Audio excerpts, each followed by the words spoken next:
From the racially stereotypical crows in Dumbo, to the central kisses in Snow White and the Seven Dwarfs in Sleeping Beauty, here are 8 moments and themes in Disney movies that haven't aged well. The iconic kiss in Snow White and the Seven Dwarfs isn't consensual.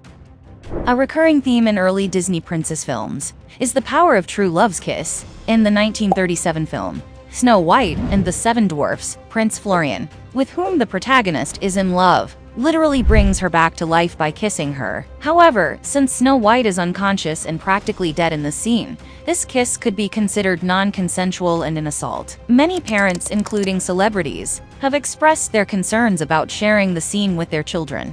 Don't you think it's weird that the prince is kissing Snow White without her permission? Actress Kristen Bell asked her young daughters in an interview with Parents.com, "Because you can't kiss someone when they're sleeping."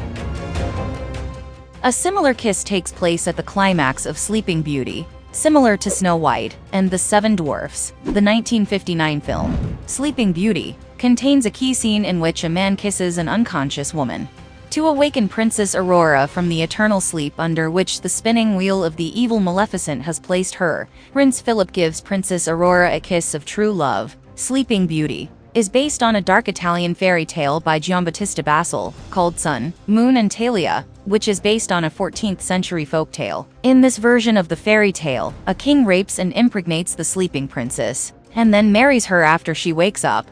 The 2014 film Maleficent, told from the villain's point of view, attempts to resolve the problematic scene by focusing on the untold story of Maleficent's later attachment to Aurora. In that film, she kisses an unconscious Aurora on the cheek, and her motherly love for the girl is what causes her to awaken from the curse.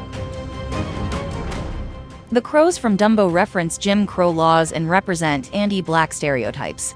In 1941's Dumbo, the elephant encounters a pack of crows, which are among the only characters friendly to him in the film. Today, many believe the crows are racist caricatures of Black Americans because they use jive talk. The leading crow is even named Jim Crow, an obvious allusion to the racist segregation laws in the South that were in place until the mid-1960s. The character Jim Crow was also troublingly portrayed by a white actor, Cliff Edwards. On Disney+, Disney has since added a disclaimer to Dumbo, stating that the film contains racial stereotypes.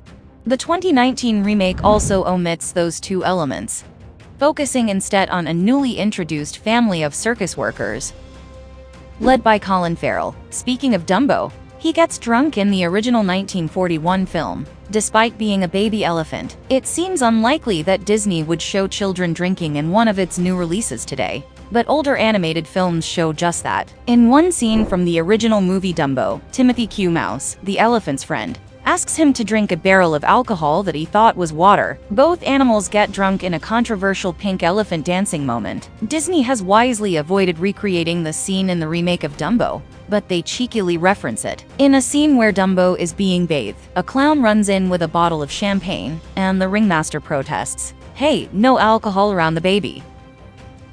Every moment of Song of the South is offensive. You may be familiar with the Disney theme park ride Splash Mountain or the song Zip-a-Dee-Doo-Dah.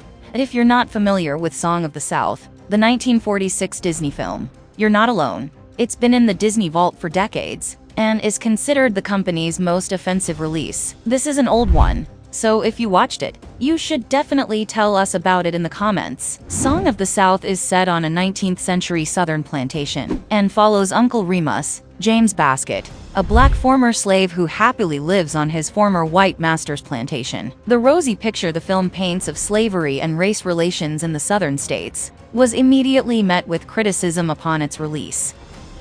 Child trafficking occurs several times in Pinocchio. If you haven't seen the 1940 film Pinocchio in a while, you may remember mostly the lovable puppet and the song, "When You Wish Upon a Star," but you may have forgotten the darker, more disturbing elements of the story, particularly the sheer amount of child trafficking that takes place. After Pinocchio escapes, he's almost immediately taken to Amusement Island, where badly behaved boys drink, smoke and generally cause mischief. However, any child who participates in the island's activities is turned into a donkey and sold to work in the nearby salt mines. Since it was recently announced that a remake of Pinocchio is planned, it's likely that these 2 storylines will be modernized. The Native Americans in Peter Pan are stereotypical and represent cultural appropriation.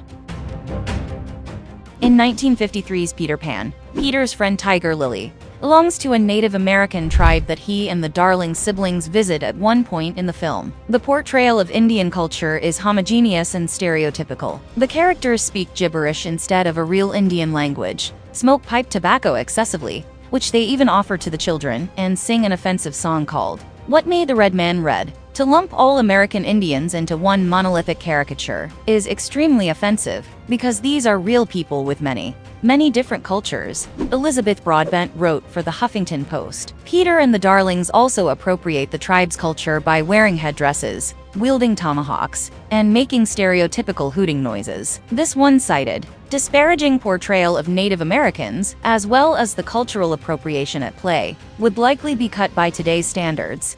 The Siamese cats in Lady and the Tramp are racist caricatures of Asian people.